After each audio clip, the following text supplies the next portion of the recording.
Assalamualaikum warahmatullahi wabarakatuh. Nama Waalaikumsalam. saya Esti Wahyuni. Saya dari Lombok. Udah ya?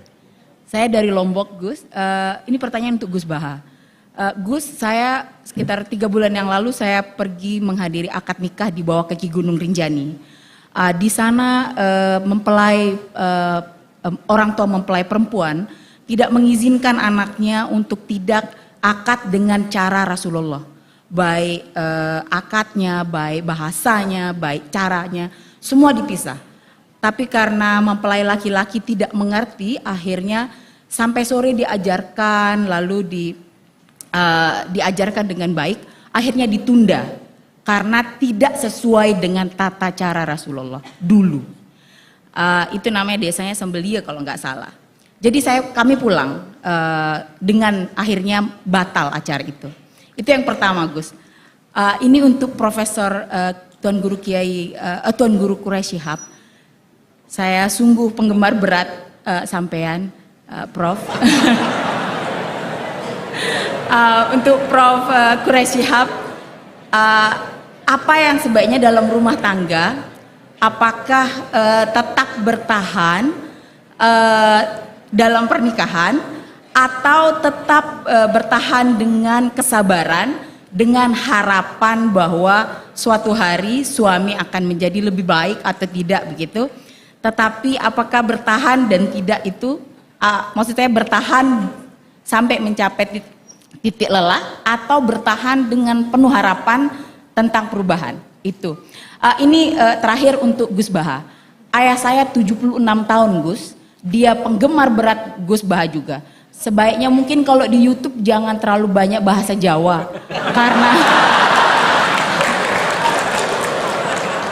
karena bapak saya itu penonton terus setiap saat.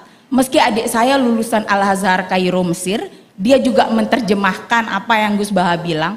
Tetapi ayah saya bilang kurang lucu dibanding dengan Gus Baha.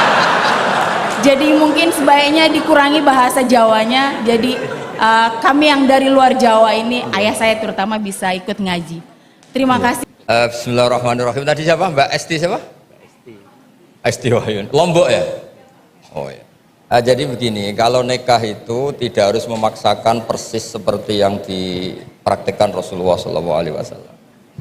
Itu harus diberi pembelajaran. Dulu itu ada sahabat namanya Abdurrahman bin Auf. Itu lapor ke Nabi ya setelah nikah. Beberapa sahabat juga menikahi perempuan yang di luar panduan Nabi. Jadi Jabir itu anaknya Abdullah, punya saudara putri banyak. Dia tahu kalau panduannya Nabi itu halla bikron tola ibuha wa tola ibuk. Ya kalau kamu nikah bisa mungkin tuh yang perawan. Karena perawan itu masih lucu. Kalau sudah mama kan wah garang misalnya. misalnya. Tola ibuha itu bisa lucu, bisa mula abah. Kalau mama diajak mula abah kan mintanya mahal-mahal. Kalau masih perawan mungkin balon 10.000 sudah cukup itu. Dan Nabi memang ngendikan halla bikron tola ibuha wa tola ibak. Terus sampai ngendikan fa'innal jariyah ardolil yasir, karena kalau fa'innal bikro itu ardolil yasir, kalau masih perawan itu sedikit-sedikit harta sudah cukup itu. Kalau sudah mak-mak kayaknya alhamdulillah tidak cukup. Tapi tidak cukup itu juga bagus, ini bukan menghina mak-mak, justru bagus. Uang kebutuhannya banyak, dikasih sedikit, memang harus dikomplain itu, memang harus dikomplain. Nah begini, ternyata Jabir ini menikahi janda. Ketika nikahi janda, Nabi tanya, kenapa engkau nikahi janda? Panduan saya itu perawan. Saya punya saudari putri-putri banyak, makanya saya nggak mau nikahi perempuan yang seumuran dengan saudara-saudara saya, tapi saya nikahi perempuan yang bisa mensisiri adik-adik saya, bisa merumat. Terus Nabi bilang ahsanta asobta, oke kamu benar. Itu bukti bahwa di hal-hal sosial itu yang dikenal Nabi itu bisa dinego, bisa dinego. Jadi beberapa sahabat juga nikah nggak dihadiri Nabi, bahkan Nabi taunya terlambat. Ada sahabat matur, loh kamu kok tersenyum-senyum kenapa? Habis nikah ya Nabi.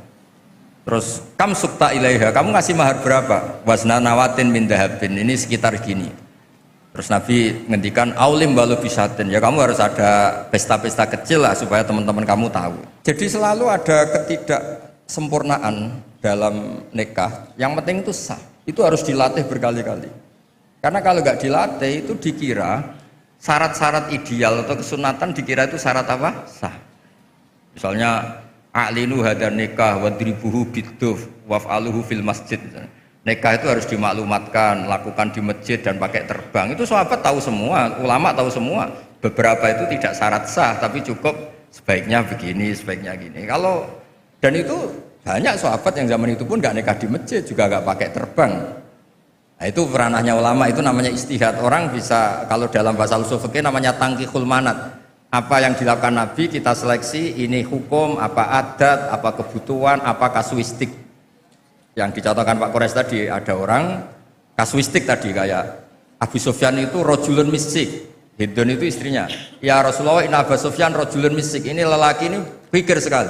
Gak pernah nafkahi saya. Apa saya boleh mengambil tanpa pamit? Terus Nabi ngendikan, khudi ma yakfiki bil ma'ruf. Kamu ngambil saja secukupnya. Nah, kan gak mungkin Nabi mentoleransi ngambil tanpa pamit. Tapi Nabi juga gak mungkin membiarkan seorang istri utang-utang tonggo, cara Jawa, nyari-nyari sendiri gara-gara suaminya apa? Kikir. Tapi tetap saja ini dianggap waqi'atu ainin, kasuistik. Kalau bisa ada solusi yang lebih baik, tentu solusi lebih apa? Baik. Nah itu jadi kalau saya mohon, jadi di bab-bab fikih itu tadi nikah zaman Nabi pun beberapa sahabat juga banyak yang nyuwun sewu tidak sesuai arahan Nabi. Tapi arahan ini dari awal memang tidak mengikat, kayak Nabi mengarahkan bikron. Tapi ketika Jabir nikahi janda Saiban, Nabi juga membenarkan. Jadi banyaklah cerita-cerita seperti itu. Ada sahabat yang milih sering sowan Nabi karena cinta, ada yang milih enggak karena takut ganggu Nabi. Makanya ada sahabat ditanya, bagaimana wajah Rasulullah SAW? Dia menangis sekeras-kerasnya. Saya tidak pernah melihat. Loh, Anda kan sahabat sering datang ke masjid Nabi. Haibatan lahu wa ijlatan lahu. Saya melihat beliau itu hormat sekali sehingga saya tidak berani menatap wajah beliau. Ada yang saking seringnya Nabi melihat Nabi terus. Itu kan wilayah-wilayah sosial. Nah, jangan-jangan yang kayak saya Pak Kures yang longgar di fikih itu karena nganggep Nabi itu mudah di bab-bab sosial itu mudah. Sampai sahabat itu ada yang nggak pernah tanya Nabi, kenapa kamu nggak tanya? Paling jawabnya if'al wala harat. Jadi maka ada karangan kitab itu if'al wala harat, lakukan tidak ada masalah karena Nabi sering ditanya jawabnya if'al wala harat. Terus ada kaidah ini terakhir dari saya, ma khuyira Rasulullah sallallahu alaihi wasallam baina amrayni ilakhtara aisarohuma malam yakun isman. Nabi itu enggak disuruh milih dua hal kecuali milih yang paling mudah asal hal ini tidak maksiat. Jadi kayak jenengan gini yang datang di sini belajar tafsir apa datangkan Pak Kures nguraikan tafsir, mudah mana? Mudah datangkan kan, yaitu ya berarti yang senengnya Nabi itu. Karena kalau belajar sendiri kan repot. Pak Kures untuk jadi ahli tafsir 60 tahun belajar. Saya mulai kecil sampai sekarang belajar. Yang nggak belajar gugat tok. Makanya kuncinya kalau nggak tahu jangan bicara tadi. Ya gitu. Assalamualaikum warahmatullahi wabarakatuh. Waalaikumsalam warahmatullahi wabarakatuh.